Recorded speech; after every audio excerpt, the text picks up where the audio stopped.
We are back. New York Met Baseball. Past, present, and future. I'm Ralph Tyko. I'm here with Marty Rose. Marty Rose from Jacksonville, Florida. Originally New York, of course, as was I. Hey, how are you today, Ralph? Yeah. Hello, everybody. It's almost spring training. Just about. 3 more days. We got pitchers and catchers. Yeah, I think they actually started. I'm not well, maybe the pre-spring training had started. I already saw Terry Collins on TV, so in uniform and everything, right? Yeah, something. Not the happiest, sure. Not the happiest demeanor, Terry Collins, on a day-to-day basis. He is wound as tight as a nun's sacraments, which are pretty tight. Well, he's got a lot of pressure. They made the playoffs 2 years in a row, and to make it 3 years in a row is kind of tough. And although I must say that the pitchers all seem to be healthy, at least at this point. I haven't heard any bad reports on anybody. Even Wheeler seems to be coming around. He says, I'm a starter. All this talk about him going to the bullpen, I'm a starter. Well, he doesn't want anything to do with the bullpen. Well, then I would suggest, given there are 5 healthy guys ahead of him, that he might consider going down to AAA and extending his innings and coming back that way. I would think rather than force the issue, which is only going to force a trade the way I look at it. And that's a little bit of gall. A guy who's been hurt for 2.5 years comes back and just, I'm a starter. So, what strikes me about this upcoming year, the roster itself is virtually identical to last year at this time. Yeah. The only difference is everybody seems to be healthy. I mean, you don't know about Wright, but everybody else, like last year we didn't have Duda. He seems to be healthy, and Walker's healthy, and Walker's everybody back isn't bothering him, from what I understand. I haven't heard a thing. Of course, remains to be seen how these guys play in the Grapefruit League. So, we'll see. Well, the way I look at Wright, I think that would be like a Christmas present, an added bonus, something that we could just say, wow, if you don't expect it and it comes, it's almost better. In other words, because they can get by with Reyes at third, and Sure. But it would be nice to have. It'd be nice to have that big bopping bat. Speaking of which, they've got a bunch of corner outfielders, and it looks like that Bruce is going to stay with them for at least spring training, and no deal has been made. No. They did sign Blevins, left-handed relief pitcher, who that was a well good move. That was a very good move because I don't have much confidence in either Edgin or Smoker, as the number one left-hander out of the bullpen, in the late innings. So that was a very good move by them.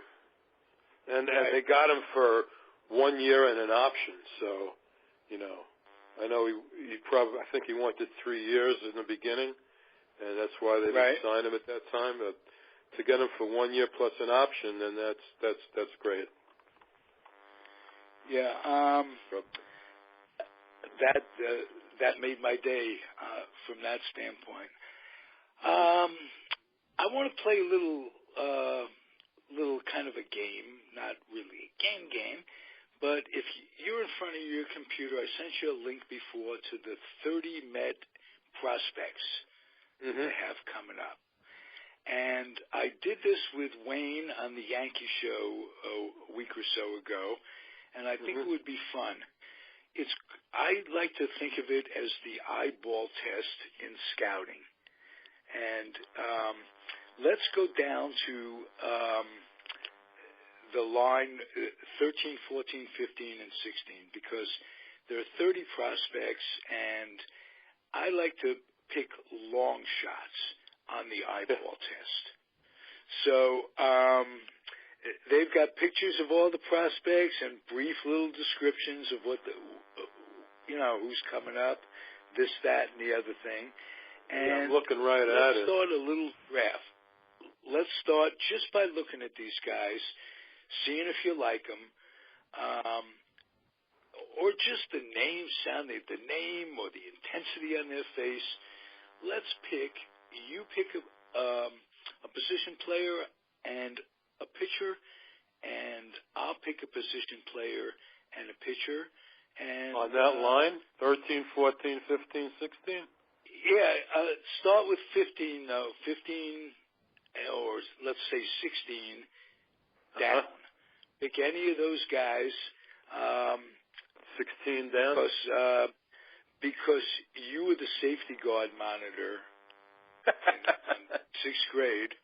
And, by the way, everybody out there, under this man's watch, not one frickin' kid got ran over at the corner at PS 148. Not one. I mean, this was 100%. Other years, 4 or 5 kids buy it because safety monitor isn't watching, doesn't care. But in your year, Mert, you were the captain of it, and you wore what was it? A little thing around you. It was like a white belt. Right, kind of a plastic shoulder. Went over one shoulder, I remember.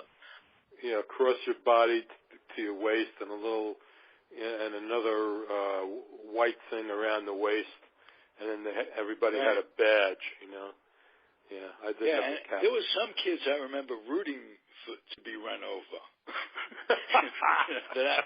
Kids I didn't like, Dodger fans, whatever, but never happened. And I was so jealous. Mert, you got to get up 5 minutes before the class.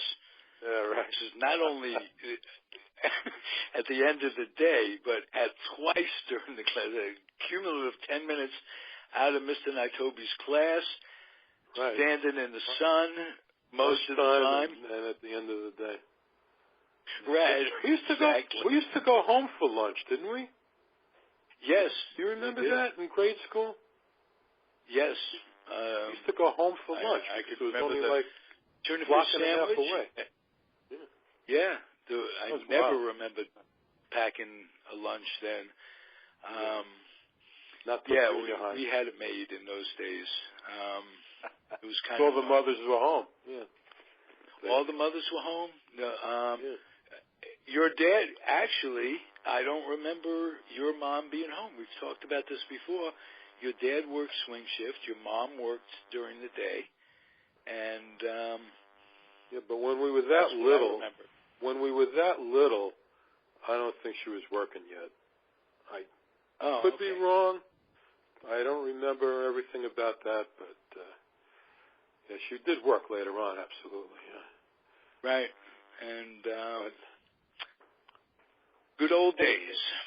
Yeah, for sure. So in any case, I'm looking at these guys here, and I don't know. First draft choice, pitcher, catcher, pitcher, position player. One of each. I think that I think we had spoken earlier in the year about this guy, Randy Gonzalez, the pitcher he pitched for the Cyclones last year. Yes, I think we talked to Daniel Weiss about him. Yeah, when Daniel was on, I believe he was pretty high on this guy, Randy Gonzalez. He was 6-3 with a 287. And how many innings? 69 innings, 71 strikeouts, only 27 walks. So, and he's 21 years of age. Oh. So you would think that he would probably be moving up this year. Absolutely. At least to a higher A team, if not yet Binghamton, you know. So I think Port St. Lucie is higher than Brooklyn, isn't it? Brooklyn, yeah, Brooklyn's a first year kind of short season, if I'm not mistaken. Yeah. So yeah, he should definitely move up. College and high school. Yeah. So I like him. Otherwise, for a position player, I don't know. Looks like they got another guy named Cespedes. I didn't know that. Right, I looked at him. Yes. Ricardo Cespedes. This is Ricardo Cespedes, who's an outfielder.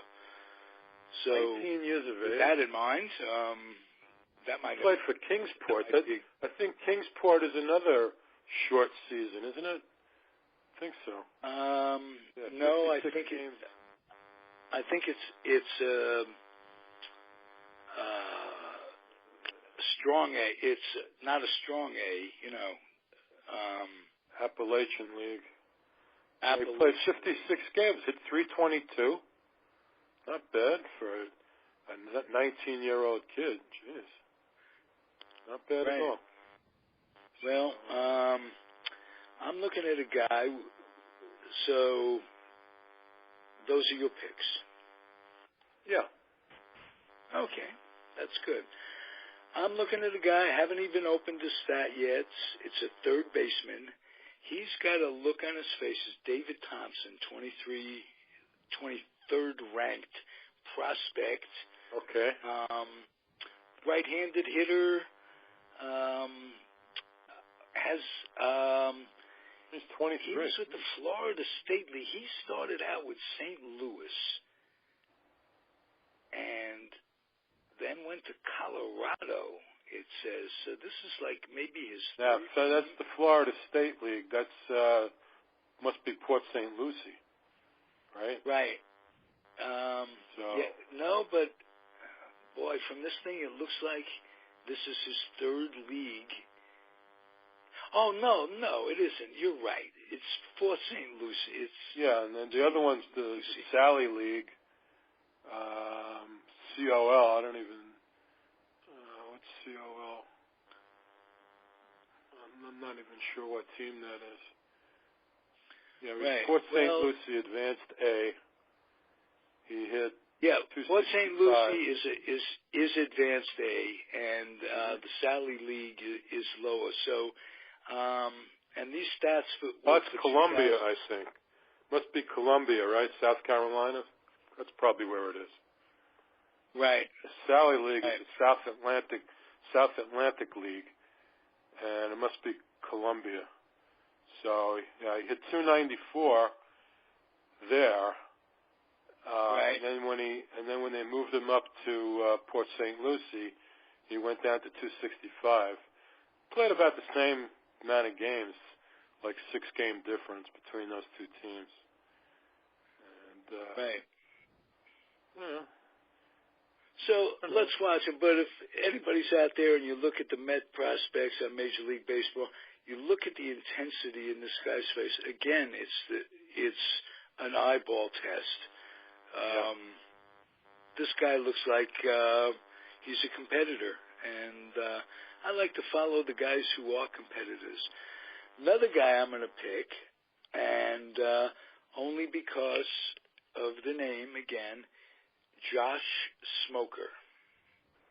Okay. If it said Toker, I would have picked him number one. I picked the other guy because I'm not much of a smoker, but I am a midnight toker.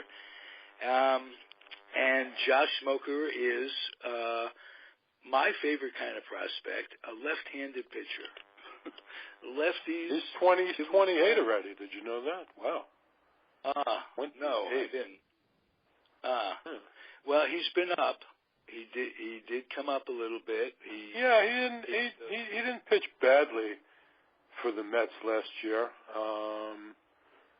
But then again, he only pitched 15 innings. But it says here that he won 3 and lost none. He must have been very lucky. Yes. That's with a 4.7, you know. Yeah. Only 16 hits. Well, 130 whip, which ain't great, but you know, 4 homers and 15 innings. Gives us some folks to follow along the way this year. We keep track of them, and that's why I'm glad that they got Blevins back. You know, because you know, between him and Edgin, I mean, boy, I would have been. I would not have been happy at all. Right. At all, so. Right. This gives both of those guys a chance to develop more. Smoker's 28. We may have seen what we're going to get from him, but Edgin's just a little younger. Seems to have a little more potential. And but having Blevins like a 10-year veteran, and I remember 2 years ago he was doing very well with the Mets when they and then the same day Diornot, as he's known, gets hurt.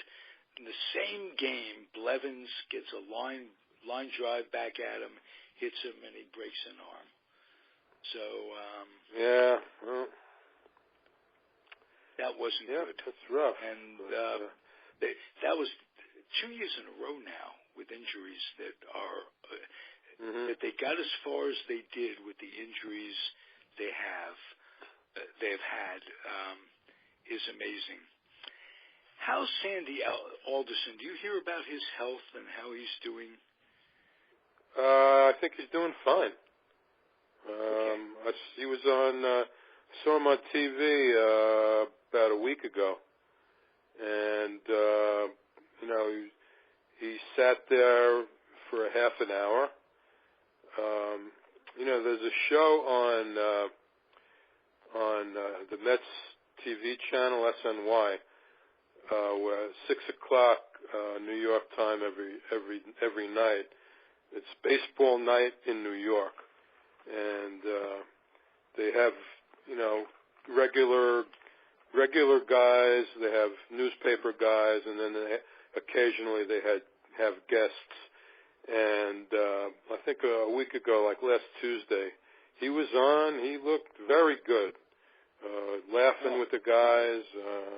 They asked him if he's going to add any more guys. He said, no, we actually have to subtract 2 guys, because that was when they were in the process of signing Blevins and Salas, and they had to make room on the 40-man roster.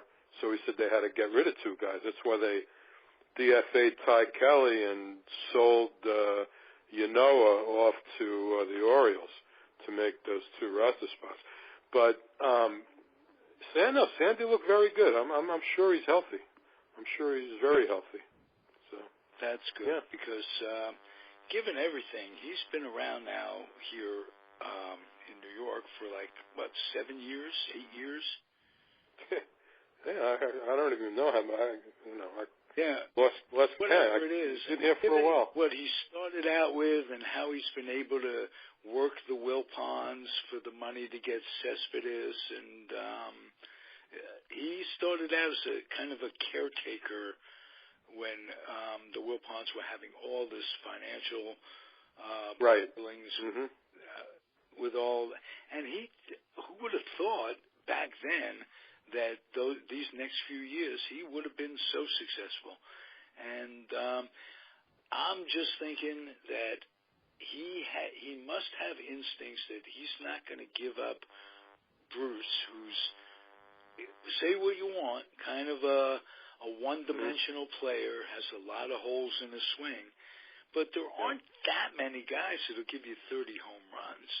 And you got but I think that if somebody goes down, not on the Mets, somebody out there on another team goes down, and has a need for a right fielder, I'm pretty sure that they would still trade him, even though we know what he said and that he's going to be the starting right fielder.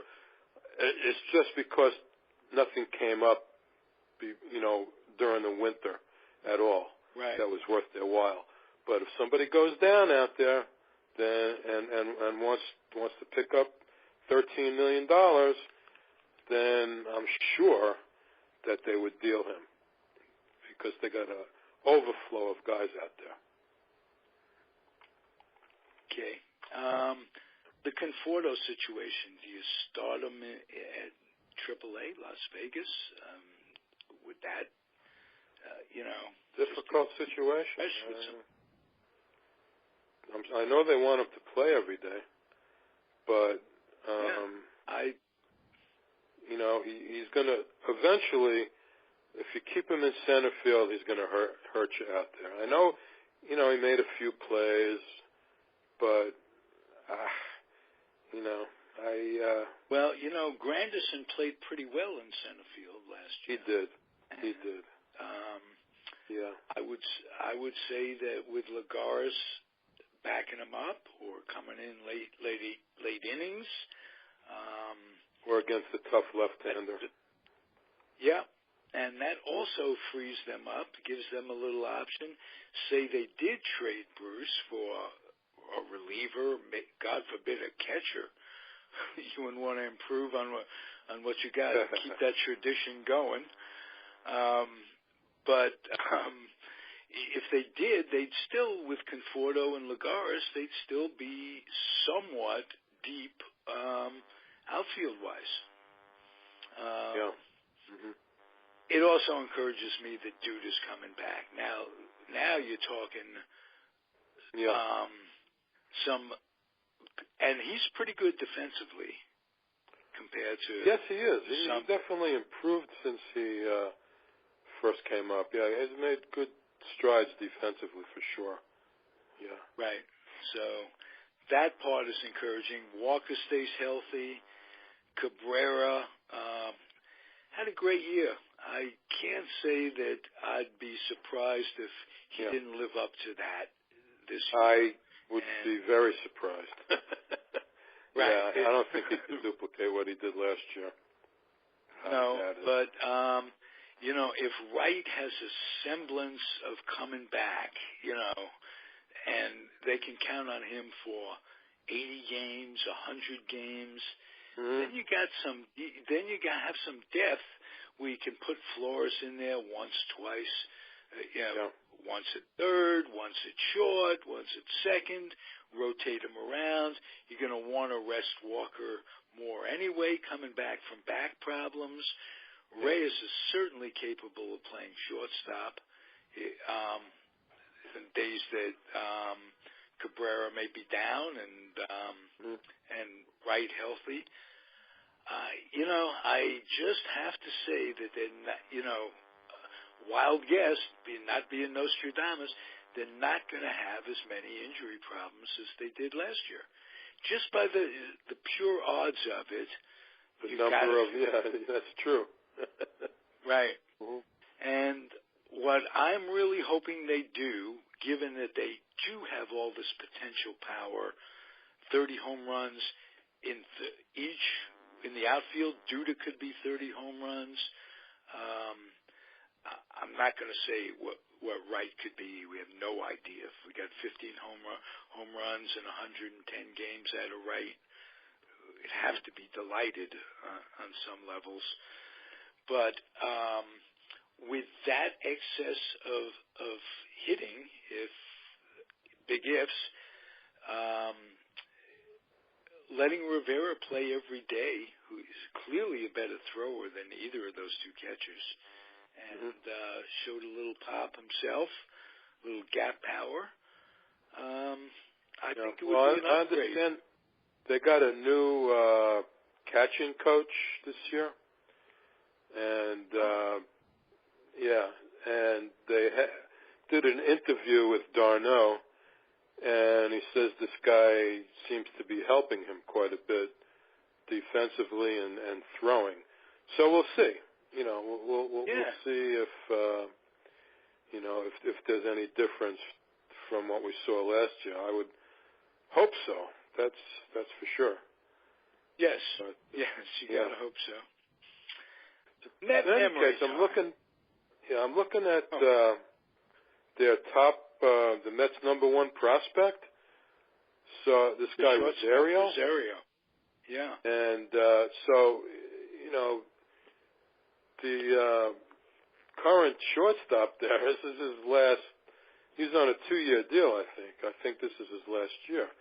Now this kid Rosario, Rosario hit .309 at St. Lucie. They bump him to Binghamton. He hits .341. Whoa. So AA. Yeah, so I wouldn't be shocked. I mean, I don't know where he's going to be. I would think that they'd move him up to Las Vegas this year. But I know that, I guess Cicchini was playing there last year, and he hit .325, and he's a shortstop. But they still have Reynolds in the organization. Yeah. So it's nice to be deep at shortstop. That's for sure. Yeah. So they could probably they decide on which one they think is going to be the guy going forward. They could probably make a nice deal with one of those other guys. Get somebody back that they really need. So. Right. Just saying. If Rosario pushes the issue, they could end up trading Cabrera. Before this year's over? I don't know. Because, maybe they're better off giving him a little time. If they make the playoffs, or they're close to making the playoffs, I don't think you want a raw kid out there, late in the season or in the playoffs, unless he's gone completely unconscious and is, hitting 400 in Las Vegas or something, which isn't out of the question considering what guys normally hit in Las Vegas. AA, that was 341 in Binghamton is a lot better than 325 in Las Vegas. Yes. Just saying. That's for sure. Let's have you give me your first memory of the Mets, and I'll give you mine. First memory? Close it out, because we can't just talk way about back? The Mets. Being a Met fan, you got to look back to memories. Your first memory that there was a Met team. Oh God, Ralph! What can I say? We all watched the first game ever on our black and white TVs back in the day, and St. Louis, I think they were on the road, and they got clobbered. We were all so much looking forward to that, and then they get absolutely creamed in the first game. Creamed. And, and of course they lost. Then they were rained out 2 or 3 times. Maybe rained out before the first game. All I know is I think Stan Musial was 3 for 3, and was it Roger Craig pitched the first game? I think. He got his ass kicked in. But and then they lost 9 games in a row. Did they lose the first 9 games? I think so. It just buried them. So that's my first memory, Ralph. Okay. Well, mine was in spring training when they had Casey Stengel going over the potential lineup. Oh my players. Yeah. He couldn't pronounce guys' names, and he was thinking, and the left fielder is Bell. That rings a bell. It's Gus Bell. He says, there's a man with 9 kids. He must have some concentration or must have something going for him. Gus Bell, and he went through the whole lineup, and you looked at all these guys, and you would dream that these guys were in their prime. Yeah, Ashburn, Thomas, Woodling, Hodges, Neal, and Zimmer at third, and you're looking at, well, if they could just come up with decent years for them, we could at least not finish last. Right. Go back 10 years on each guy, Right. And it wasn't even 10 years. Some of those guys got old in a hurry. Yeah. And true. I was hoping the year before the Angels had such a good team, and I always figured that the National League would be a deeper league, because they were the dominant league, that, guys that they'd be drafting, the Felix Mantillas, the Elio Chacones, the Jay Hooks, who were borderline just coming up players, I thought they'd do much better. No. Mm-hmm. Pitching especially, they had two really good starters, Craig and Alvin Jackson. But guys like Jay Hook, it did not come through. And they had a bevy of guys, Moorhead and Davio or whatever his name was. It was a lot of disappointment. But I got to give us credit, you and I both. We could have right then. You could have been a Dodger fan. Say, I can't take this. This is horrible. And started, I could have been a Giant fan, and it was tough because the Giants and Dodgers were both incredible contenders. They come in and kick the Giants' ass, Giants too, the Mets' ass, and. But in those days, how could you be a fan of a team when you can't even you can't watch or even hear the games? Right. I mean, the only thing. Do you remember when I don't know, maybe it was the first year after the Giants left? Les Kiter. Yes. He did what they called a recreation of the game. He's sitting there in a studio looking at the ticker tape, and what used to be on the ticker tape, dark grounds out short to first. That's all it said. It didn't go into any big detail. Maybe singles to left. That's it. And he puts together this thing with sound effects. And he had excited, and he a stick, it was unbelievable. The table in a certain way sounded like he was breaking a bat and fouling it off. another good shot. Right? There's a ball off the wall. Blah blah blah. Bang! It's off the wall. Right. And that kept us going. It was not easy. I talk about being 10 years old a lot on other podcasts, other shows, and having your team leave.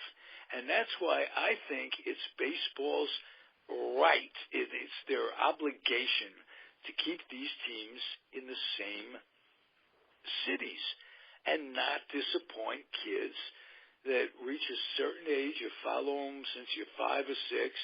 And all of a sudden you're 10, and they're gone. And we couldn't, you and I remember, especially, we couldn't root for the Yankees. It just, and as a matter of fact, after the Giants and Dodgers left, the Yankees had a decrease in attendance, not an increase in attendance. That's which, wild. I mean, if you've grown up in New York, you were one of 3, a Giant fan, a Yankee fan, or a Dodger fan.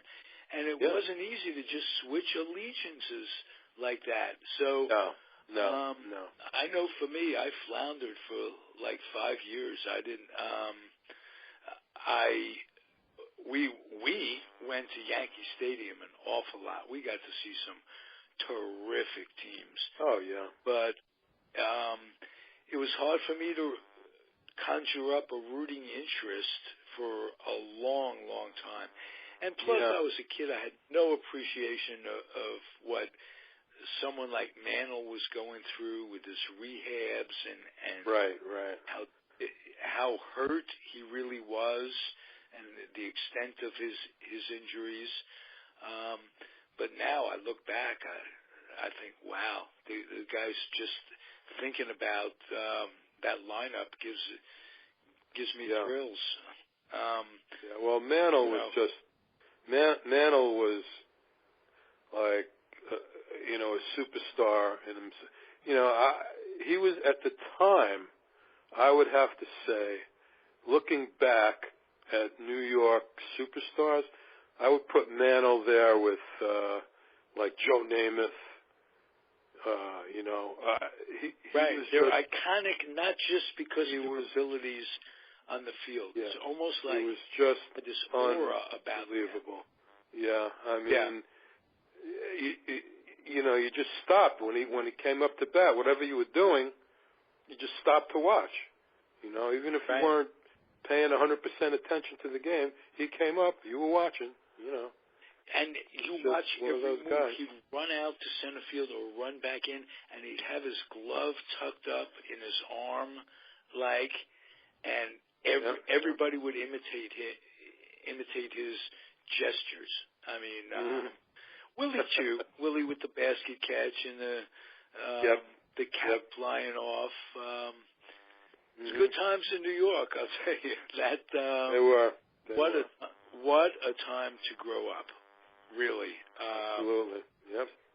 The Giant Yankee rivalry, Giant Dodger rivalry was unbelievable, and it goes on to this day, which amazes me. But I'm glad we remain Met fans. It hasn't been an easy road to hoe, but it's been an interesting one over the years. There's always something going on.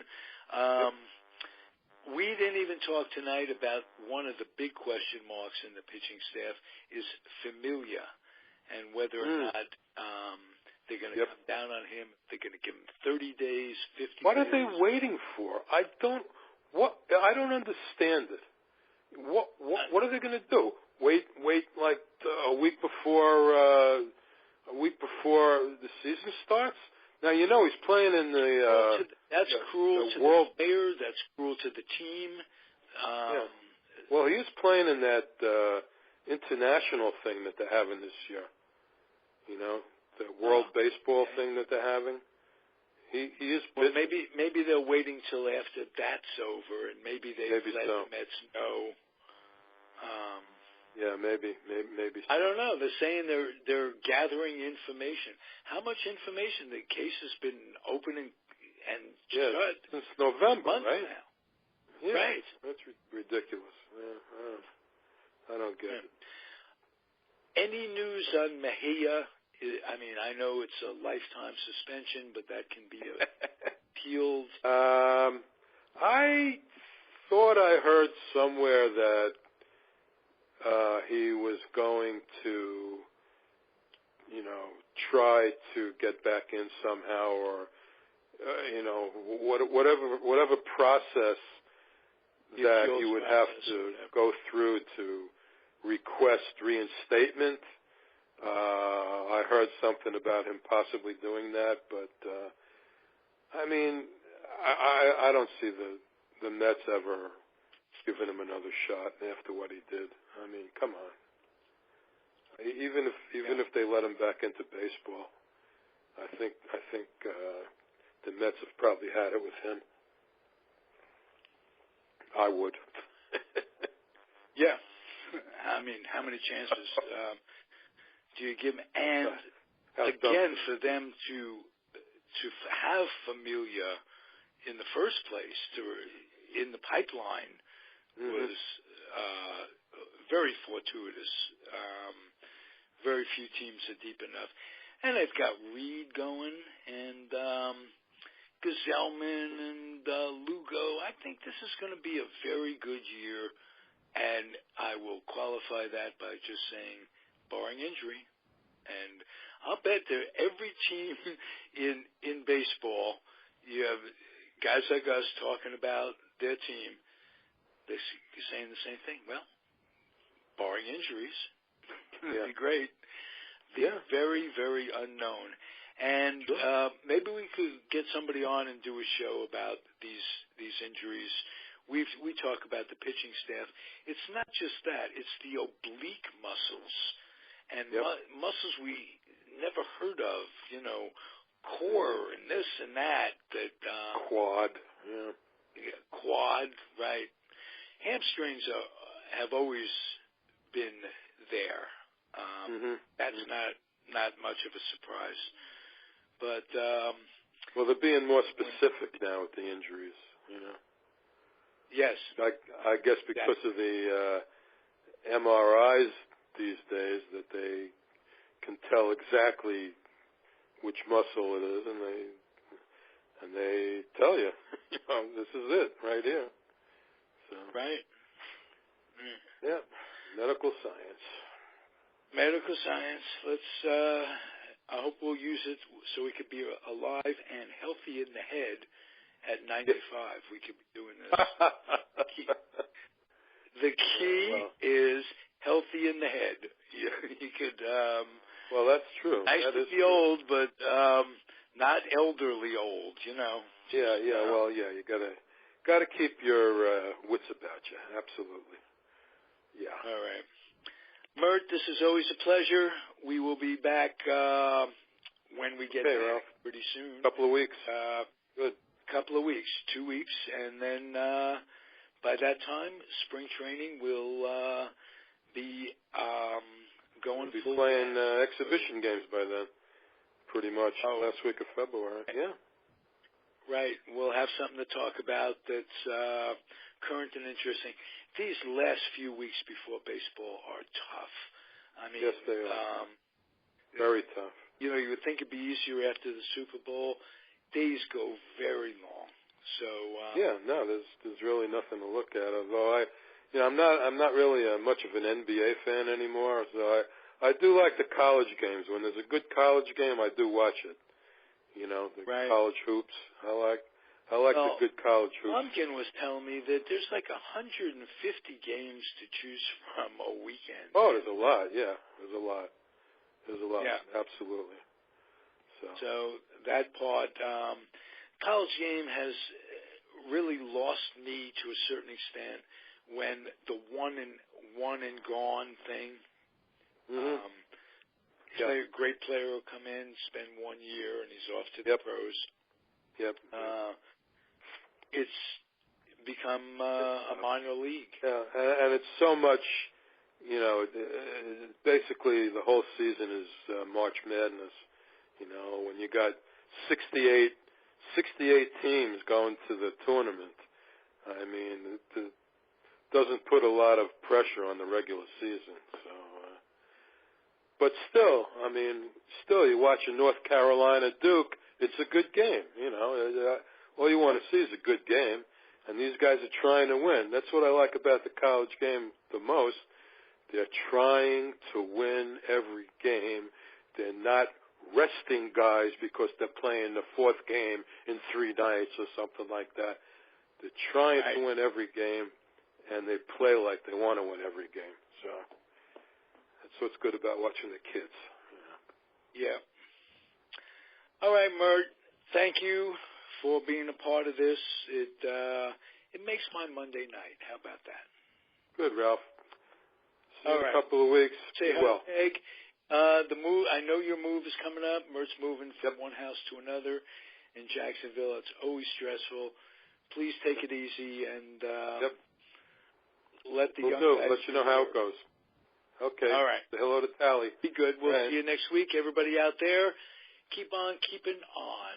See you in 2 weeks, Mert. And 2 weeks.